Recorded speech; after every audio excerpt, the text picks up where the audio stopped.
할렐루야. 오늘 두 배로 배상하라, 갑절로 배상하라 라고 하는 제목으로 함께 안내를 나누고자 합니다. 우리가 읽지는 않았지만 계속해서 6절 그리고 거의 모든 절의 15절까지 보면 이 배상이라고 하는 단어가 계속해서 나오고 있는 것을 봅니다. 그래서 여러분 성경에 보면은 22장 그 윗부분에 소제목으로 배상에 관한 법이라고 하는 소제목이 달려있는 성경인지 모르겠습니다. 그래서 오늘 이 22장은 그야말로 배상에 관한 그런 법을 말하고 있습니다. 우리가 앞에서도 말씀을 드렸지만 하나님의 말씀이 우리에게 헌법인 줄로 믿습니다. 그렇죠? 어떻게 보면 세상에도 가장 위에 헌법이 있고 그 다음에 기본법이 있고 그 다음에 법규나 규칙 그리고 시행령이 있는 것을 이렇게 봅니다. 성경도 마찬가지로 바로 하나님의 말씀이 헌법이고 또 그 기본법이라고 한다면은 십계명이라고 말할 수 있겠죠. 십계명이 있고 그 십계명에 따라서 우리가 출애굽기 20장에 이스라엘 백성들에게 모세를 통해 하나님께서 십계명을 주셨습니다. 그 십계명을 주시고 난 다음에 21장부터 시작해서 지금 계속해서 그 십계명 아래 그 십계명에서 어떻게 어떤 사건이나 일에 있어서 어떻게 법을 지켜야 되는지에 대해서 어떤 시행령과 같은 그런 법을 지금 말씀해 주고 있는 것입니다. 자, 그리고 보면 오늘 이 22장 이 배상에 관한 이런 법인데 전에도 보면은 도둑질에 대한 그런 것이 나옵니다. 그죠? 그러면은 이 시행령, 이 법은, 이 규칙은 모법이라고 할 수 있는 10계명에 있어서 어떤 몇 번째 계명에 해당할까요? 10계명에는 도둑질 하지 말라라고 하고 도적질 하지 말라 이렇게 나와 있습니다. 도적질 하지 말라. 도둑질이나 도적질이나 같은 거죠. 몇 번째 계명이죠? 네. 8번째 계명, 8계명입니다. 제 8계명이 도둑질 하지 말라라고 하는 그런 계명인데 이 도둑질 한다라고 하는 것은 곧 남의 것을 훔치는 것을 말합니다. 탐하는 것을 말하죠. 그래서 또 어느 법과 해당이 되냐면은 10번째 계명, 마지막 10번째 계명이죠. 내 이웃의 것을 탐내지 말라라고 하는 계명입니다. 그리고 그 뒤에 보면은 내 이웃의 아내나 그의 남종이나 그의 여종이나 그의 소나 그의 낙이나 무릇 내 이웃의 소유를 탐내지 말라라고 이렇게 이야기를 하고 있습니다. 그러니까 도둑질하지 말라라고 하는 이 계명과 또 내 이웃의 것을 탐내지 말라고 하는 이 계명은 서로 연결되어 있다라고 하는 것을 알 수 있습니다. 자세히 잘 보면은 10계명의 원리 자체가 1계명부터 10번째 계명까지 모든 계명들이 다 연결되어져 있다. 하나로 연결되어져 있다라고 이렇게 말할 수 있습니다. 그러니까 10계명 가운데 하나의 계명을 어기게 되어지면 10계명 전체를 다 어기는 것과 같은 그런 원리로 되어져 있다라고 하는 것이죠.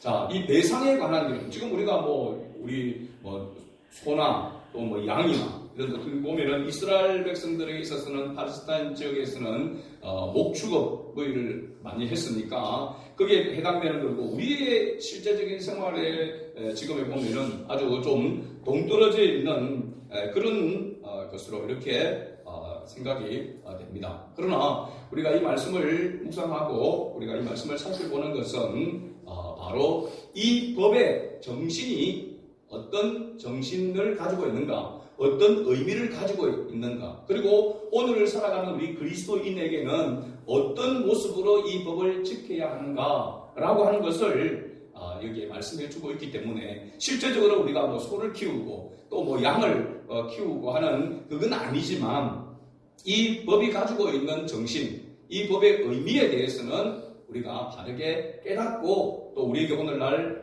주님께서 말씀하고 있는 그런 메시지가 있기 때문에 이 말씀을 살펴보게 되는 것입니다.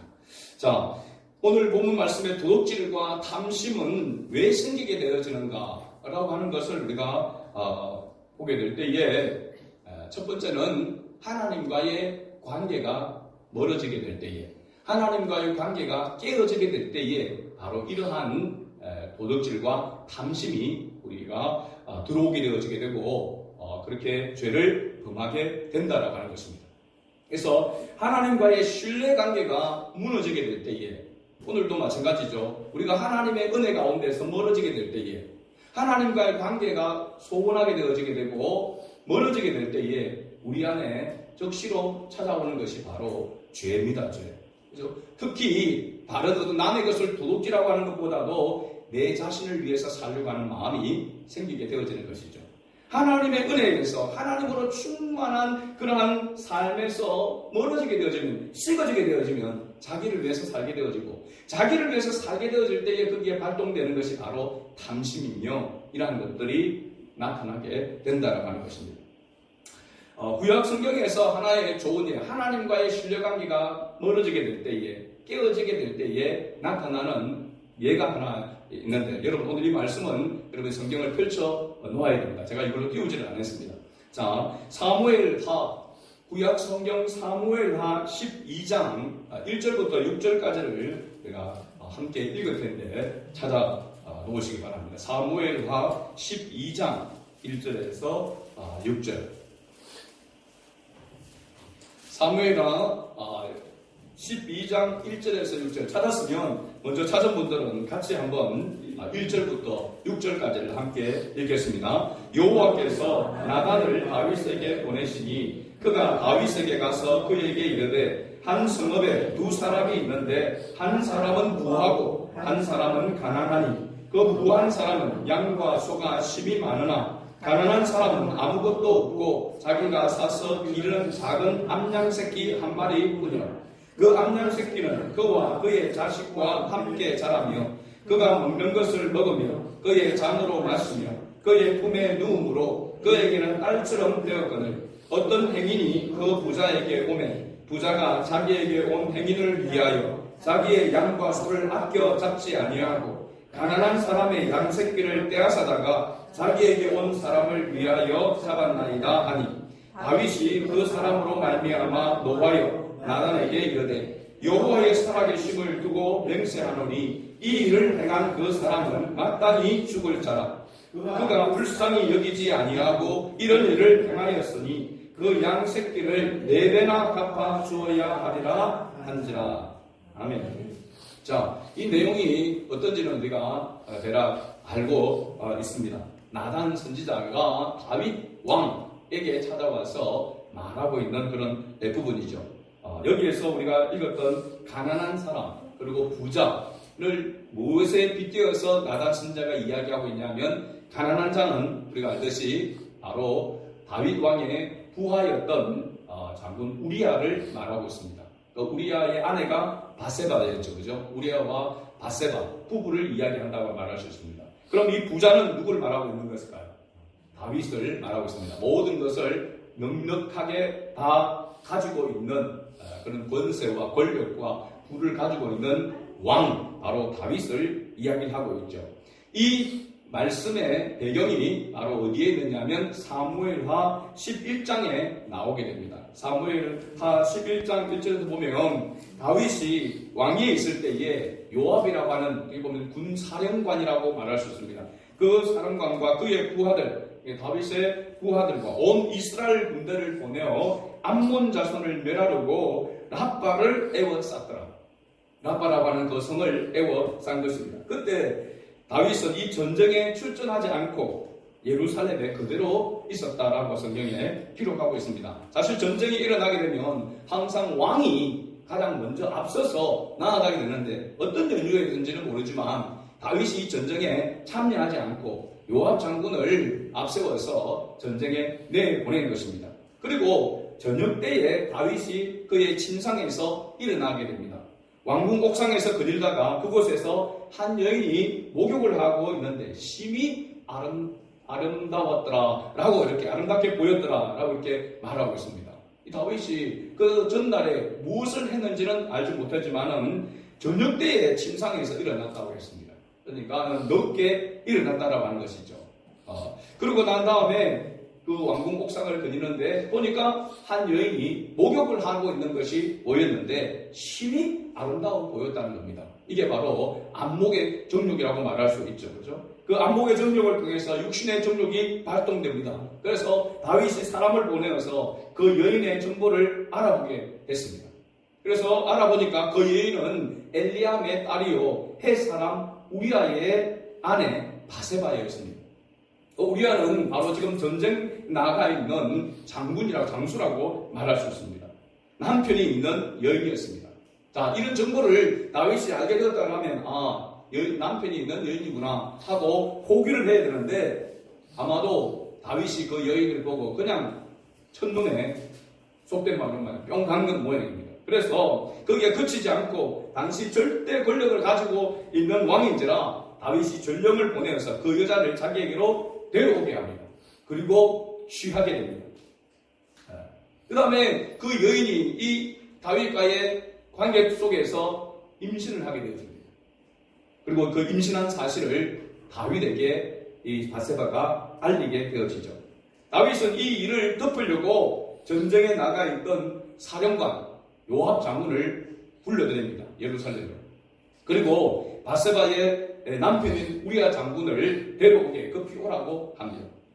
영문도 모르고 달려온 우리아 장수가 자기 집으로 가지 않고 왕궁문에서 그의 부하들과 함께 자게 됩니다. 머물게 됩니다. 다윗은 어떤 속셈이냐면 이 우리아를 불러들여서 이 바세바와 잠을 자게 해서 자기의 그 관계를 통해서 임신된 것이 아니게 하려고 그런 계략을 지금 하고 있는 것입니다. 그런데 이 충직한 바로 장수인 우리아는 와서 지금 내 부하들은 전쟁에서 지금 목숨을 걸고 싸우고 있는데 내가 어찌 편안하게 집에 가서 내 아내와 잠을 자겠느냐. 그럴 수 없다라고 생각하고 바로 성문에서 부하들과 잠을 잔 것입니다. 이 말을 들은 다윗은 우리아를 불러서 왜 집에 가서 자지 아니하였느냐라고 그렇게 이야기할 때에 11절에 보니까 사무엘가 11장 11절에 우리아가 다윗에게 아뢰되 언약궤와 이스라엘과 유다가 야영 중에 있고 내 주 요압과 내 왕의 부하들이 바깥들에 진치고 있거늘 내가 어찌 내 집으로 가서 먹고 마시며 내 처와 같이 자리이까 내가 이 일을 행하지 아니하기로 왕의 살아계심과 왕의 혼의 살아계심을 두고 맹세하나이다 하니라. 얼마나 충직스러운 그런 우리아입니까?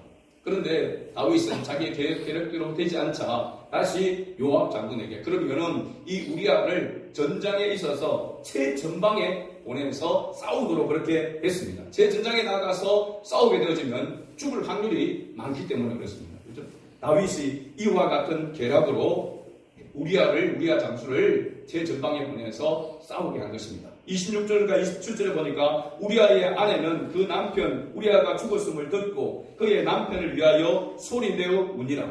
그 장례를 마침에 다윗이 사람을 보내 그를 왕궁으로 데려오니 그가 그의 아내가 되어 그에게 아들을 낳으며 다윗이 행한 그 일이 여호와 보시기에 악하였더라. 이게 11장 마지막 부분에 나오는 내용입니다. 이런 일이 있은 후에 사무엘라 12장에 바로 여호와께서 나단 선지자를 다윗 왕에게 보낸 것입니다. 다윗이 나단 선지자의 얘기를 듣고 5절에 보니까 다윗이 그 사람으로 말미암아 노하여 나단에게 이르되 여호와의 살아계심을 두고 맹세하노니 이 일을 행한 그 사람은 마땅히 죽을 자라. 그리고 6절에 보니까 그가 불쌍히 여기지 아니하고 이런 일을 행하였으니 그 양새끼를 4배나 갚아주어야 하리라 한지라. 여기 4배나 갚아주어야 된다라고 하는 이 말이 다윗이 율법대로 하나님의 그 법대로 해야 된다라고 하는 것을 말하고 있습니다. 이렇게 이야기하고 있는 모습을 보면 다윗의 이 말이 진심이었다라고 하는 것을 알 수 있습니다. 그러나 그가 얼마나 위선적인 탈을 쓰고 있었는지 자신도 모를 정도였다는 사실입니다. 그죠? 자기가 양심의 가책을 느끼고 있고 그 죄로 인하여서 불안하고 하는 그런 상황 가운데 있었다고 한다면 아마 이 이야기를 때 이게 자기 이야기인 줄을 금방 알아챘을 것입니다. 그러나 죄에 깊이 빠지면 얼굴이 사람이 철높이가 된다라고 이렇게 이야기하잖아요. 다윗의 이 말을 듣고 나단 선지자가 말합니다. 이 일로 마땅히 죽을 사람은 바로 당신입니다. 라고 이렇게 이야기합니다. 나단 선지자가 다윗에게 이와 같은 이 부자의 모습이 바로 당신입니다 라고 그렇게 이야기할 때 다윗은 무너지게 되어집니다. 충격을 받게 되어지죠. 이 사건을 통해서 다윗이 철저하게 회개하는데 그 회개의 내용이 바로 시편 51편입니다. 제가 서두에 묵상하면서 말씀을 할 때에 내 안에 정한 마음을 장식하시고 정직한 영을 새롭게 해달라고 했던 바로 이것이 시편 51편에 있는 내용입니다. 모친이 제중에 나를 잉태하였으며 내 죄가 항상 내 앞에 있나이다 라고 그렇게 바로 고백했던 것이죠. 이렇게 철저하게 자신의 그런 죄를 회개하는 그런 내용이 바로 시편 51편의 내용입니다. 여러분 집에 가셔서 꼭 시편 51편을 다시 한번 읽어보시기 바랍니다. 다윗이 여호와께 회개한 것으로 모든 것이 끝났는가? 자신의 죄를 회개하고 사죄의 은총을 받았지만 4배를 갚아줘야 한다라고 하는 바로 율법대로 다윗의 생애에 삭풍이 불기 시작합니다. 얼음이 불게 되죠. 그래서 다윗은 바세바를 통해서 얻은 아들을 잃게 되어집니다. 네. 뒤에 자꾸 또 말 크게 하시면 제가 설교를 못합니다. 네. 다음 주에는 이제 우리 정자 씨가 오시고 어머니는 식사로 이렇게 오시면 좋겠습니다. 이렇게 예배 시간에 이렇게 하면 안 됩니다. 자, 다윗이 바세바를 통해서 얻은 아들을 잃을 뿐만 아니라 그 후에도 다윗의 생애에 정말로 비참한 그런 모습이 나오는데 백주대낮에 왕의 척들을 강탈하는 그런 일들이 일어나게 되는데 바로 다윗의 첫 아들이 바로 이와 같은 일을 저지르게 되는 사건이 나오게 됩니다. 다윗이 바세바를 취하고 난 그 이후부터 시작해서 하나님 앞에 죄를 회개했음에도 불구하고 다윗의 생애에 엄청난 그런 시련과 역경이 닥쳐오게 되어집니다. 삭풍이 불게 되어지는 것이죠. 그러나 그럼에도 불구하고 하나님은 다윗에게 긍휼을 베푸사 사죄의 은총을 받게 됩니다. 왜 이런 말씀을 드렸냐면 다윗이 하나님과의 신뢰관계가 멀어지게 될 때에 그 마음속에 뭐가 들어오냐면 죄가 들어왔다는 겁니다. 나단 선지자가 이야기했던 어떤 것이 들어왔다라고 할 때에 바로 이게 탐심이 들어온 것이죠. 이웃의 것을 탐한 것이잖아요. 이웃의 아내나 이웃의 여종이나 남종이나 탐하지 말라고 하는 바로 그 죄를 범하게 된 것이죠. 단순히 탐심이 들어와서 그런 간음죄를 뿐만 아니라 요즘 말로 하면 살인교사를 한 바로 다윗이죠. 마땅히 어떻게 보면은 죽여야 될 그런 바로 죄로 이어졌다라고 하는 것을 알 수 있습니다. 자, 그렇다면 오늘 본문에서 이 배상하라, 갑절로 배상하라고 하는 이 의미가 무엇인가라고 하는 것이 우리의 말씀의 핵심입니다. 사실 우리는 진정한 배상을 할 수가 없습니다. 우리가 저지른 것에 대해서, 죄에 대해서 우리가 4배나 이런 율법에 맞게끔 온전히 배상할 수가 없습니다. 그러니까 중요한 것은 우리는 하나님을 사랑하고 이웃을 사랑해야 된다는 것. 사실 이 배상하라고 하는 이 개념은 바로 뭐냐 하면 이웃의 것도 귀한 줄 알고 보호하고 사랑해야 한다라고 하는 것을 말해주고 있습니다. 죄를 짓기 전에 하나님의 사랑으로 하나님과의 친밀한 관계 속에 있고 그리고 이웃을 사랑하는 그 마음과 태도와 자세를 가져야만 이러한 죄에 빠지지 않게 된다라고 하는 것입니다. 그러므로 십계명은 바로 그래서 하나님의 사랑과 이웃 사랑으로 나눌 수가 있습니다. 하나로 묶으면은 바로 십계명은 하나님의 사랑입니다. 사랑이 있으면 모든 계명을 이 십계명을 즐거이 기쁨으로 지킬 수 있습니다. 제가 중고등부아이들한테도 말씀드렸지만은 여러분 하나님과의 관계 속에서 하나님의 사랑이 우리 안에 충만하면 하나님이 싫어하는 일을 안 하게 되고 하나님이 기뻐하시는 일을 하게 되는 것이 하나님의 사랑으로 충만한 자의 모습입니다. 남녀간의 사랑 속에서도 마찬가지죠. 서로 사랑하게 되면 서로 상대방이 싫어하는 것은 안 하게 되어지고 좋아하는 것을 하려고 하는 것이 사랑이 풍성한 모습입니다. 사랑이 식어지게 되면 서로 배려하지 않고 서로 싫어하는 짓만 하게 되어지죠. 그러니까 어려움이 되어지는 것이죠. 바로 하나님의 사랑이 우리 안에 충만하게 되어지면 이웃 사랑으로 나아가게 되어지는 것이고 그러면은 계명을 다 지킬 수가 있는 것입니다. 기쁨으로 지킬 수가 있는 것이죠. 자, 성경에서 이 배상에 관한 인물이 하나 더 있는데 바로 얘가 누가복음 19장에 나오는 인물입니다. 제가 우리 아이들한테, 학생들한테 이야기했는데 힌트를 줬습니다. 이 사람이 누굴까요? 라고 힌트를 줬는데 이 사람은 키가 작은 사람입니다.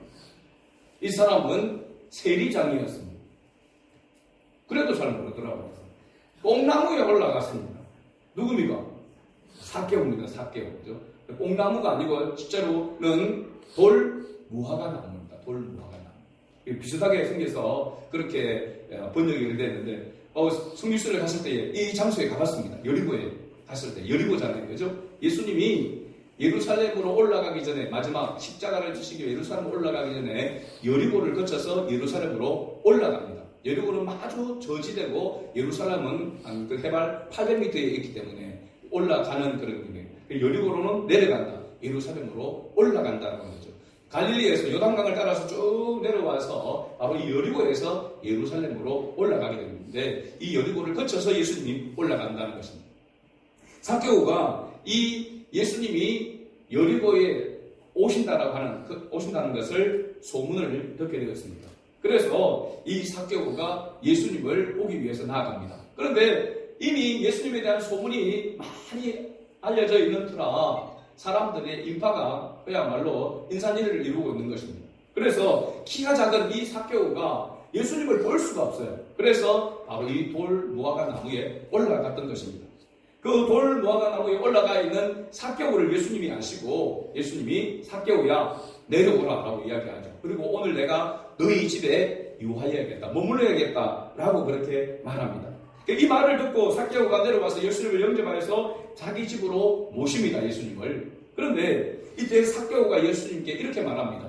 예수님이 삭개오에 대해서 다른 말을 하지 않았음에도 불구하고 내가 오늘 너희 집에 머물겠다라고만 이야기했는데 삭개오가 먼저 이렇게 이야기합니다. 누가복음 19장 8절 이렇게 말하고 있습니다. 삭개오가 서서 주께 여짜오되 주여 보시옵소서 내 소유의 절반을 가난한 자들에게 주겠사오며 만일 누구의 것을 속여 빼앗은 일이 있으면 내 갑절이나 갚겠나이다. 아멘. 삭개오가 이렇게 예수님께 말합니다. 삭개오에 대해서 예수님이 어떤 그런 죄에 대한 것을 이야기하지 않았는데도 불구하고 삭개오가 먼저 예수님께 이와 같이 이야기하는 것입니다. 삭개오의 직업이 뭐라고 했습니까? 세리장이라고 했습니다. 오늘날로 이야기하는 세무서장이라고 말할 수 있죠. 그죠? 당시 세리는 로마의 지배 아래에서의 세리는 그야말로 상기와 동급이었습니다. 그렇게 무시와 멸시를 당했던 바로 직업을 가졌던 사람이 바로 세리였습니다. 왜냐하면 자기 동족의 세금을 거두어서 로마에 갖다 바치는데 대부분의 세리들이 더 많이 갑절로 세금을 부과해서 받아가지고 자기가 착복을 일부는 착복하고 바쳤기 때문에 세리들이 어떻게 보면은 자기 동족의 피를 빨아먹는 그와 같은 사람들이라고 취급을 해서 창기와 같이 그렇게 취급을 했다는 것입니다. 그런데 놀라운 것은 이 삭개오가 예수님을 만났을 때에 여리고에서 이 돌무화과 나무에서 예수님을 만나게 됐을 때에 이미 삭개오는 그 전에 예수님에 대하여 알고 있다고 했습니다. 소문을 듣고 왔다고 했습니다. 그러면은 삭개오가 예수님을 그 전에 믿고 있었을까요? 믿지 않았을까요?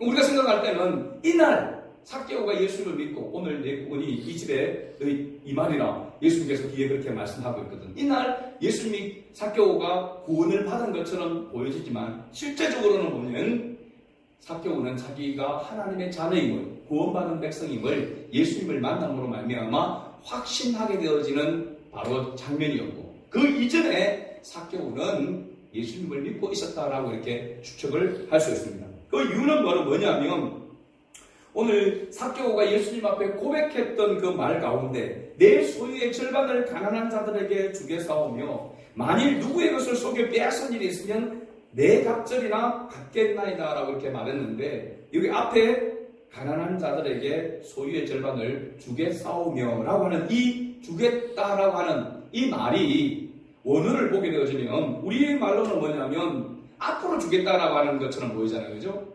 내 소유의 절반을 가난한 자들에게 주겠사오며, 그죠? 그리고 누구의 것을 속여 빼앗은 일이 있으면 내 값질이나 갚겠나이다.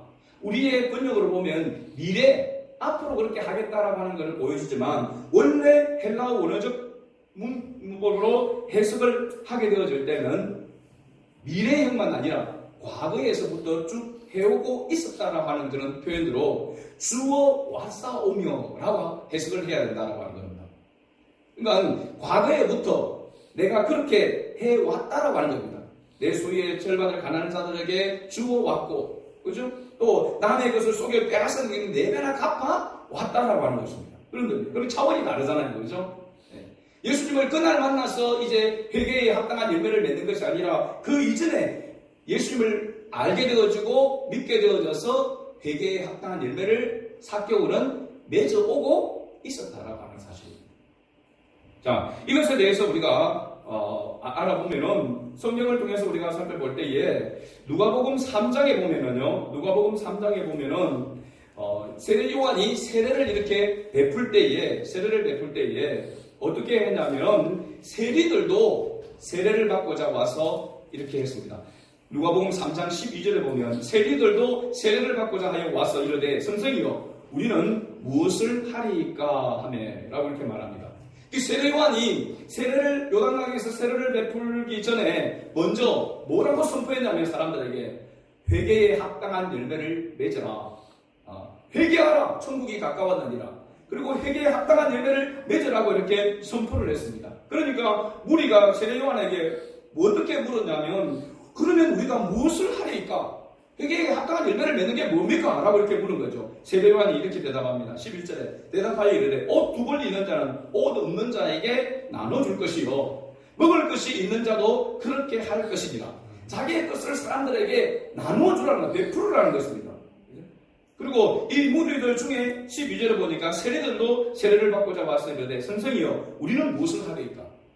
세리들도 이런 질문을 한 겁니다. 그래서 세례 요한이 이렇게 대답합니다. 13절에 이르되 부과된 것 외에는 거두지 말라. 세금을 정당하게 받아야 거둬야 될 것만 거두어라. 거기에서 더하여서 빼앗듯이 세금을 거두지 말라. 세리들한테 이렇게 이야기한 겁니다. 그러니까 세례 요한을 통하여서 복음을 듣는 세리들은 그 삶이 바꿔지는 회개에 합당한 열매를 맺는 그런 역사가 일어나게 됐는데 세리장이었던 이 삭개오가 이와 같은 사실들을 알고 있었다라고 하는 사실입니다. 이런 말로 네트워크가 형성되었다는 거죠. 세리들끼리. 그죠? 저는 가만히 생각해보니까 우리가 알게 쉽게 이해하려면은 조선시대나 보면 보부상들 있잖아요. 보부상들이 각 지역 전국을 다니면서 그런 어떤 정보들을 교환했던 그와 같이 세리장이었던 삭개오가 이와 같이 복음에 대해서 미리 듣고 그도 변화되었기 때문에 회개에 합당한 열매를 맺고 있었기 때문에 예수님을 영접하게 되었고 그 사실을 예수님이 또한 알고 계셨기 때문에 오늘 삭개오의 집에 머물겠다라고 했고 삭개오의 집에 들어가서 머물자마자 삭개오는 바로 예수님께 이와 같은 고백을 했다라고 하는 사실입니다. 이해가 되십니까? 자, 그러면 배상하라. 우리가 이웃의 것을 탐내지 말고 이웃을 사랑하고 그죠? 그러면서 하나님의 법을 지키며 살아가야 될 그런 우리도 이와 같은 배상해야 될 책임이 오늘 우리에게 있는데 어떻게 우리가 배상하는 삶을 살아가야 되느냐라고 할 때에 하나님께서 우리에게 베푸르신 이 은혜를 깨닫고 이 은혜를 이웃들에게 베푸는 것이 바로 이 배상의 원리, 정신이다라고 하는 것을 말해주고 있는 것입니다.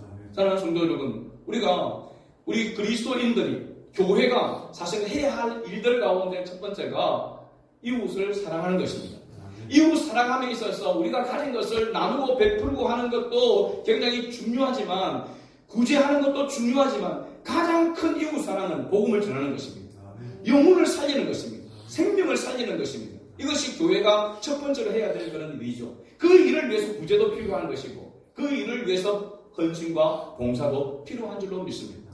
하나님은 우리에게 이와 같은 책임을 맡겨주신 줄로 믿습니다. 그래서 예수 그리스도로부터 받은 이 은혜를 우리가 깊이 깨닫고 하나님의 그 사랑을 힘입어서 이웃을 사랑하면서 그 이웃을 사랑함에 있어서의 첫 번째가 복음을 전가하고, 그리고 사람들에게 이 복음을 전가하기 위해서 우리의 것을 나누어 줄 수 있는, 왜 나누어 줘야 되냐? 사실 우리가 도와주는 것이 아니라 나누는 것이라고 이야기하고 있는 것은 원래 우리 것이 아니기 때문에 그렇습니다. 원래 우리의 것이 아니기 때문에 내 것을 가지고 도와주는 것이 아니라 하나님이 주신 것으로 나누는 것입니다. 이것이 바로 교회의 역할이고 우리 그리스도인의 역할이 되어야 될 줄 믿습니다. 세상 사람들은 오늘날 교회가 교회 안에서만 자기들끼리만 잘 뭉쳐있다라고 이렇게 이야기하면서 비난을 합니다. 원래 교회는 우리 교회, 한국 교회사의 역사 속에서도 베풀며 나누는 삶을 통해서 교회가 구성되어지고 여기까지 온 줄로 믿습니다. 우리 안에만 머물러서는 안 되고 우리 모든 성도들이 삶 속에서 나누는 삶을 살아가게 될 때에 오늘 이 말씀의 원리대로 정신대로 살아가는 하나님의 자녀가 되는 줄 믿습니다. 이 삶을 살아가기 위해서 더 깊이 하나님의 사랑을 구하고 은혜를 구하는 그런 저와 여러분 될 수 있기를 주의 이름으로 축복합니다. 아멘.